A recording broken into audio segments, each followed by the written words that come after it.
young, attractive Well, pictures. This is a new episode of The World Today. My name is Nermina Abdurrahman. A very good afternoon to all our dear viewers all over the world. We are going, as usual, to discuss many headlines published on national and international websites. And we are going to focus on our regional and local arenas. But before we start, let me first welcome our dear guest live here in the studio, Dr. محمد الحليم, our political and economic analyst of this episode. Professor الحليم, hello. Hello. And we are going to start immediately, as we do have many headlines. Our first headlines are coming from Al-Ahram Online, where we read some good news about our Egyptian Navy. Egypt received second Mistral helicopter carrier on Friday. Egypt is set to receive its second Mistral class landing helicopter Dock LHD warship from France. According to MENA, the state-owned news agency, Egyptian Navy Chief Osama Rabia arrived in France, leading senior Egyptian military delegation to attend the inauguration of the LHD, named after late Egyptian President Muhammad Anwar Sadat. Of course, this was a little bit earlier. Already, Rabia was there, and he already received the carrier. We have raised our flag on it, so it's now included into our Egyptian Navy, our Egyptian armed forces, and as we know, it's not the first one, it's the second one. The deal itself was signed last year. Sir, there are, I'm not going to say analysts or political experts, because they are not. They are all the time asking why we are all the time trying to have new pieces and to diversify our sources, not to depend on one source. Why we do not locate those big sums of money to other mega projects, for example? How do you answer them? Well, I mean, before I begin, let me say hello and happy Greater Byron Feast for you and for all your own witnesses and all your own viewers. Actually, you're there and everywhere.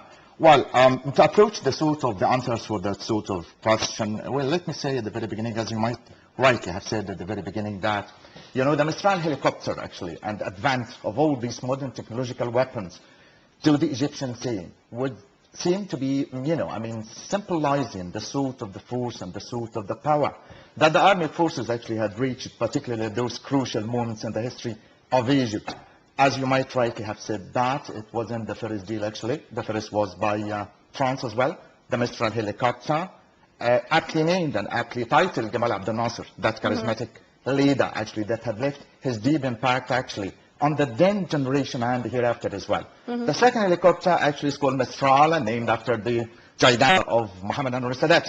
And I think that France, with its own vast amount of friendliness and friendship, actually, to the Egyptian side, the sort of the, you know, the friendliness that had been initiated since quite a long time ago, since the French Revolution, and since actually that was initiated at the second stage a couple of months ago when Francois Hollande visited Egypt in a sign of extreme sense of friendliness, of, you know, I mean, expanding the cultural heritage and the sort of the cultural exchange as much as the military exchange as well. That seems to be quite what you might call the highest achievement between both countries, actually, between the Egyptian side on the one hand and the French on the other.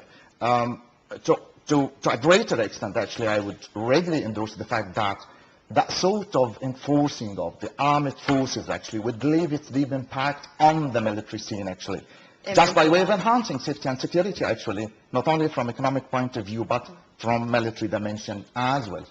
So, sir, I want to just summarize what you have kindly mentioned, that we do have two dimensions here. Yeah. Number one is that our national security is that safe and secured whenever we are just saying to the whole world or sending a message to the whole world that there is a show of strength here and that the Egyptian army is going to remain, if not the best, at least one of the best. And one of the best even regarding the armament, regarding those pieces which are a day after the other increasingly found into our fleet and into our armed forces in general, our armed forces divisions. Absolutely This right. is number Yeah. one. Number two, it's a show of friendly relations. Absolutely. As we are diversifying our resources, so it's not only America, it's Russia, it's China, it's France. So this is a new way of saying that we are open to new eras of As much as India recently, actually. Yep, of friendly relations. Yeah. With or against loans, sir? Well, I mean, the process of loans actually would seem to be, I would readily endorse in the interests of the Egyptian people. Yeah. You know, I mean, the economy during the last 2 decades actually would pass through some dilemmas and tribulations and some tragic instances actually.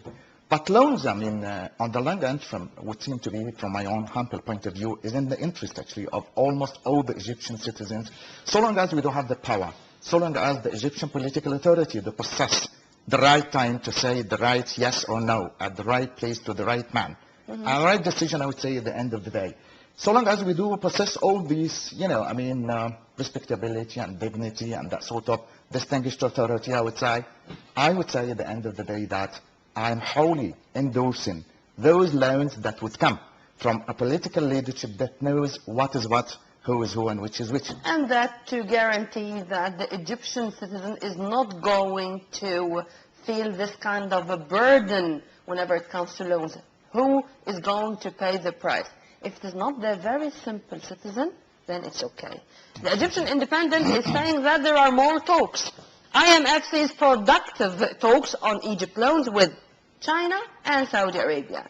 The International Monetary Fund said on Thursday it has held very productive discussions. These were the statements said by the IMF, or how the talks were described, with authorities in China and Saudi Arabia about them contributing to $5 billion to $6 billion US dollars in additional bilateral gap financing needed for Egypt. Sir, when we heard in the first place about those loans, it's for the deficit, or it's for helping in the mega projects, it's to offer more job opportunities for the Egyptian youth. Which is which in your opinion? I mean, how we should use these loans in the most perfect way, as I said before, not to be a burden, but to be a kind of an assistance or help. Right. Far from being a burden, actually, as might initiated my own argument with you, the fact that I think I would really endorse the fact that all these loans would be, I mean, utilized the right way, in the right position, with the right men, as I've just mentioned at the very beginning. The fact that I think the market and the employment of which Egypt would pass through long ages, actually, would be solved to a greater extent. The opening of the new Suez Canal would endorse the fact that we do have a large number of employees, of workers, of those jobless young people, actually, who, instead of wasting their own time and energy here, there, and everywhere, they would find suitable chances, actually, to work with a great deal of respectability, to get money, to open houses, actually, and to bring up babies and youngsters. So, I mean, from the point of view of, finding jobs, actually, for all those people, I think that it would fit the gap. And instead of leading a life of crime and a life of leisure and a life of devastation, actually, on a large number, actually, of those people, you'll find a large number of jobs. Mm-hmm. In addition to this, you will fill the void of their own lives, actually, instead of wasting their own time and dreams and aspirations and all these wishes. But the question here, sir, is that are those youth qualified? Are those well-trained? Well, I think, are those capable to fill this gap? Absolutely, so long as they don't have the will. There is a way. There is a way where you have the will. And I think that they would. And then they'll come. Absolutely. And the Americans are saying, whenever there's a place and there is a kind of a job opportunities, whenever there's a place to stay in, whenever there are facilities, it's going to be a story. If you still remember, actually, the notable situation of all those young Syrians, actually, would come from Lebanon and could come from Latakia, from Syria, after the devastation and the sort of the attack and there. They would strike a very good example. They are very much young, attractive, exemplary figures. The fact that they would open pizzas and pizzerias and little restaurants, making all types of delicious food, actually, that would attract all people here from top to bottom, I'll tell you something, sir. And in the meantime, innovating. This is another story. Because whenever Of course, I am not going to name our Syrian brothers who are here refugees. They are here in their second homeland. They are in Egypt feeling at home. Great. Absolutely. But they, of course, have in mind, back in their mind, that they do have another place where they are going to return and practice their original jobs. I mean, we have doctors here. We have engineers who are working in pizzerias. A tip of a hat, chapeau for what they're doing. But of course, this is not the case for Egyptians. Because unfortunately, we do have a very big defect in our culture. Yeah. If you are not practicing a job, you have had all your education to be, to have this job as the fruit of these years of education, then it's not going to work. Of course, this culture is changing a little bit. Yeah, to a greater extent, yeah. But not to the extent that I may find a doctor, for example, or an engineer who is going to work as a worker. Yeah, as absolutely. a technician. You know, I mean, this is not something which that's right. I should confess that. Yeah. Tomorrow is another day, and I hope that this is going to change from us, from even the older generations. Yes. Yeah. And since we have mentioned Gamal Abdel Nasser, the late president, I think that this is very much related to his way of thinking or to his foreign affairs. Egypt to participate in the 17th summit of the non-aligned movement in Venezuela. Egypt's Deputy Foreign Minister for Multilateral Relations and International Security, Hisham Badr, will participate in the 17th summit of the non-aligned movement, which is set to take place on the 17th and 18th of September on Venezuela's Margarita Island. Of course, this is in addition to the daily news, which is speaking about the much anticipated visit of President Abdel Fattah al-Sisi to New York, where he is going to participate in the UN General Assembly. And we do have that there is a delegation from one of the Egyptian churches, which already headed to the United States to support or to be there beside our head of state in his very important visit. Diversity of foreign affairs relations or diversity of Egyptian activities outside, saying once again that Egypt is open to the whole world. At one and the same time, so to speak. Yeah. And that we are back to play our key role as a Mediterranean, African, Arab, Islamic nation.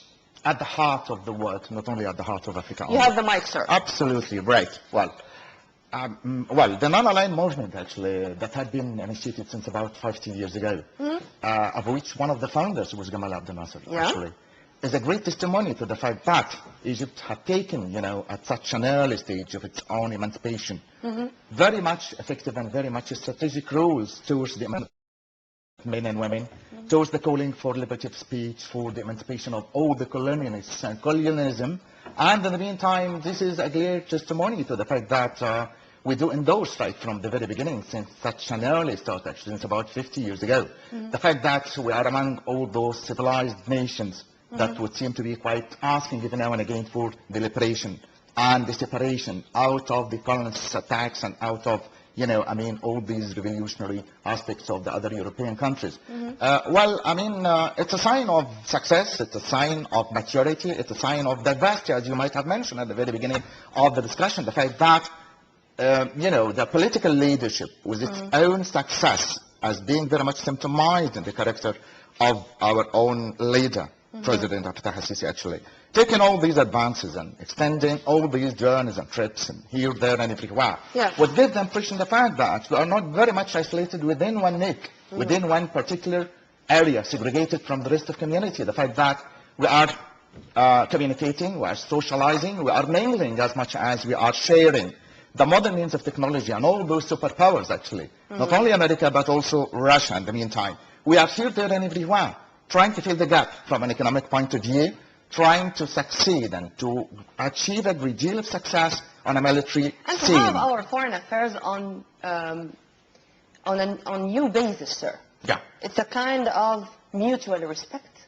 Absolutely that right. No more inferiority, and there is nothing which is going to push us to do or to say something which we do not want to do. Well, Egypt is Here. such, a powerful nation actually that would No, I mean, select and reject and would have the ability to This say is- yes and no whenever it would like to but say whenever so. there is a figure like Sameh Shukri, Yeah. our top diplomat, and Yeah. whenever President Abdel Fattah al-Sisi, in his very first appearance in the UN, in New York, and this was exactly 2 years ago in 2014, when he spoke bluntly about terrorism and how it's a global threat, not directed to a certain area in a certain region or certain people. Right. He said it. And I hope that the whole world now learned the lesson. But, sir, President Abdel Fattah al-Sisi is going also to participate in other important meetings, the peace and security, climate change, and of course on the sidelines of those important meetings, he is going to meet many of his world counterparts, world leaders, in addition to heads of international and regional organizations. How Right. do you see these meetings? Because I don't know why I feel that those meetings are even more important in a way than the main meetings themselves or the main gatherings themselves. The closed-door meetings are even more important, Absolutely, especially in yeah. this very important, critical period of the world history. of You're Egypt. absolutely right. Yeah.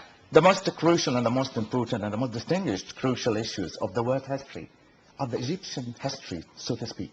The fact that all these continuations and all these communications with all those world superpowers would give us a clear testimony, a great impression of the fact that how the man is very much successful actually, not only on a local scene, not only on a regional scene, but on an international level. The acceptance and the endorsement on the part of all those political titanic and great authorities would lead us to understand one main important fact, which is we are proceeding actually very much successfully. From the military point of view, as you might have said at the very beginning, that Fattah al-Sisi, our own leader, charismatic and very much popular and adopted and adored one, so to speak, apart from all these things actually, would initiate a couple of years ago the sort of the threatening voice of terrorism and of all those terrorist acts by representing the fact that terrorism has no religion, has no creed, has no race, has no nation actually. When terrorism would seem to be quite initiating it, put an end actually for a large number of massacres of innocent peoples. It wouldn't differentiate between the upper and lower aspects of the classes of people actually. Yeah. It would put an end actually for a group of people, very much innocent so to speak, more often than not, in a certain time, in a certain place, bluntly like that, without any sort of acceptance, without any sort of rejections. It seems to be a final destination, and the price that is to be paid at the end of the day of that sort of terrorism wouldn't seem to be quite fought. The price is very much dear. The price is very much expensive. That is paying one's own life at the end of the day. That's why Fattah al-Sisi was very much aware, was very much notifying and drawing the attention of all those powers, of all those nations, of all those titanic and super leaders, I would say, of how dire, of how serious, of how, very much serious the importance of putting in it for all these terrorist acts, right, from the very beginning. Something, sir, in every speech or in every meeting of President Abdel Fattah al-Sisi, there is a main topic or a main message being sent.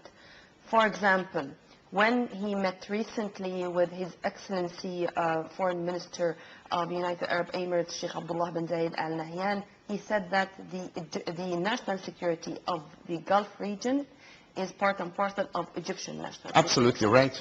He said that in another occasion, he said, I'm not going to allow any Egyptian to be a refugee. In a third, I don't remember, was it a meeting or a speech to the nation? He said, even if Egyptian leaders were afraid of taking some crucial economic measures for the sake of Egypt, I'm not going to be afraid of taking these procedures for the sake of the coming generations. In every and each address, in every and each meeting, he has something to say and a message to be sent. Absolutely right. One of those very much distinctive messages actually that he would propagate here, there and everywhere, every now and again, is the fact that the Gulf area is a red zone actually. Denoting the fact that if any sort of threat, if any sort of a menace or a serious attack would seem to be quite initiated towards the Gulf area. It would seem to be quite, answered immediately, as much as what happened for those people, those Egyptian and innocent young people who were assassinated at Libya at one time. That was during the course of the last year, when he would send actually what the airstrikes to put an end for a large number of the Daesh groups, representing what you might call an attack, Since and a you sort of a mentioned dagger Libya, to the heart of... let's go to Libya immediately and to continue with our talk on Libya. It's from Al-Khalij Times, where we read, Libya's NOC lifts force majeure at eastern ports, exports to resume. Libya's National Oil Corporation, or the NOC, will lift force majeure at 3 ports seized days earlier by eastern forces led by Field Marshal Khalifa Belqasim Haftar. Sir, our Western Gate, when we should interfere? When we would if you could, and we could if you would, And whenever we do have this respect to the sovereignty of Libya and to every and all the Arab states, we will interfere only when we are asked to. Absolutely right. Taking you to the Gulf today, UN pleads for aid access as truce extended. On papers, not on the ground. The United Nations urged Syria's government on Thursday to allow immediate aid deliveries to hunger-stricken civilians after a fragile ceasefire was extended for 48 hours by Russia and the United States.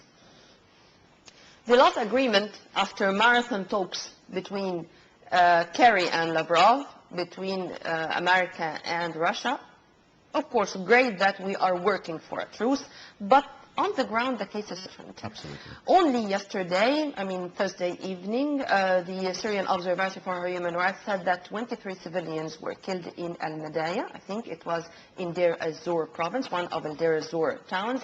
23 were killed, 9 of them children, saying that this was a Daesh-held town, and the truce, of course, is not including Daesh.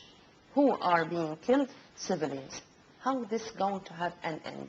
Is it a security solution or a diplomatic one? Well, I've just said a couple of minutes ago that absolutely, almost at the end of the day, the price which is to be paid is very much dear, is very much an expensive one indeed, which is the life of the civilians. And the case holds true, holds good in Syria in general. The fact that the situation in Syria would seem to be quite very much complicated because it isn't as it might stand on the face of it actually to outward seeming.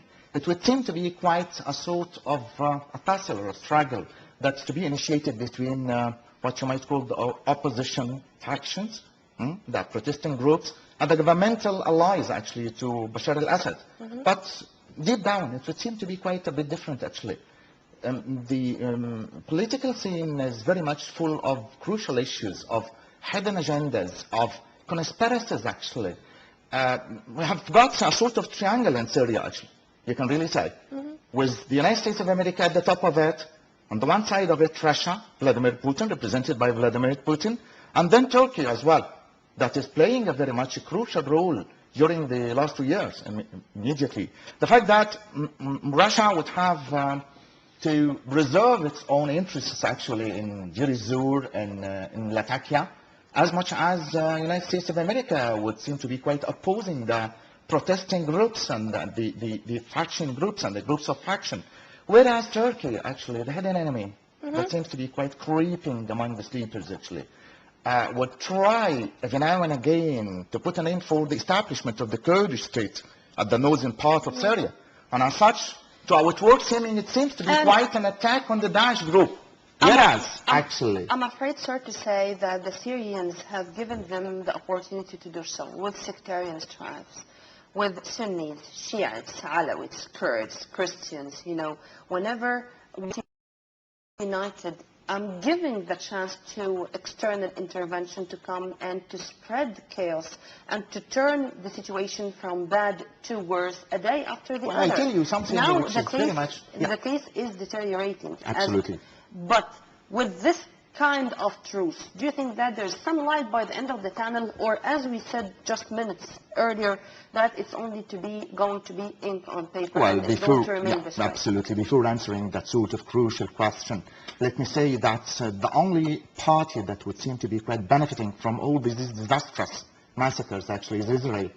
If you may remember, a couple of months ago, actually, Benjamin Netanyahu actually would collect all his own diplomats and at the Golan Heights, declaring every now and again, according to his own speech, that the Golan Heights would seem to be part and parcel of the permanent Israeli land. You understand? So this is the hidden agenda, actually, of the struggle that is to be initiated in Syria. But let me say, the Arab League would seem to be quite playing a very weak role at the end of the day.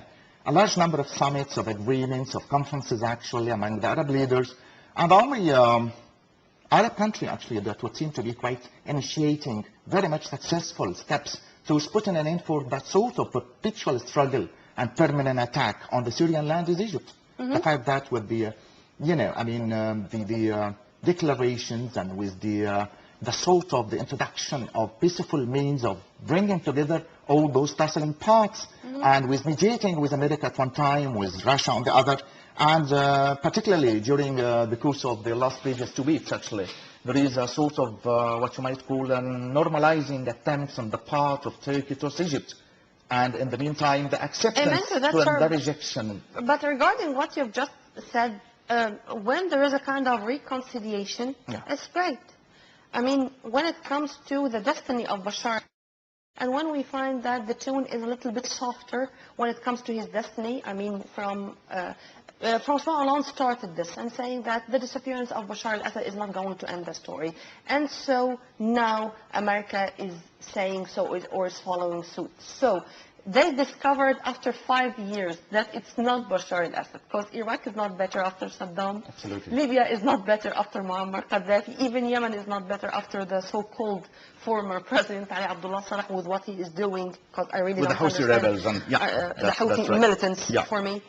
And because of this, I'm saying that, or I'm repeating my question: political, diplomatic, or security solutions, or we are forced to have the three elements all together? Well, both of them, let me say. Diplomatic interference on the part of peaceful means and messengers, and the sort of interferences on the part of the Egyptian and the Arab delegates, actually. This is from one point of view. But I wouldn't say that, the military attacks would put an end, because after all, Al-Assad is not the target, is not the final purpose, is not the final, goal, actually, among all these nations, actually. Yes. They could have classified and they could have assassinated Al-Assad at the first instance as much as, actually, what has been done with, many other leaders, actually, of Saddam and etc., etc. But actually, I would say that not to prolong and extend the sort of the attacks just by way of finding a sanction for the Golan Heights, for the Israel to be part and parcel of the Golan, and actually of devastation as much as demolishing the infrastructure of the Syrian country, of turning all those civilians and all those innocent citizens, actually, as much as to be like the Palestinian refugees at the end of the day. Politics, the game which I'll never understand. Yeah. Well, Professor Dr. Muhammad Al-Halim, thank you very much for your Pleasure input, is mine. sir, Thank you very much. and have a very good afternoon. Thank you very much indeed. Well, by this we come to the end of this episode of The World Today. Till we meet again same time on Nile TV International. Many thanks for watching. This was Nirmeen Abdurrahman.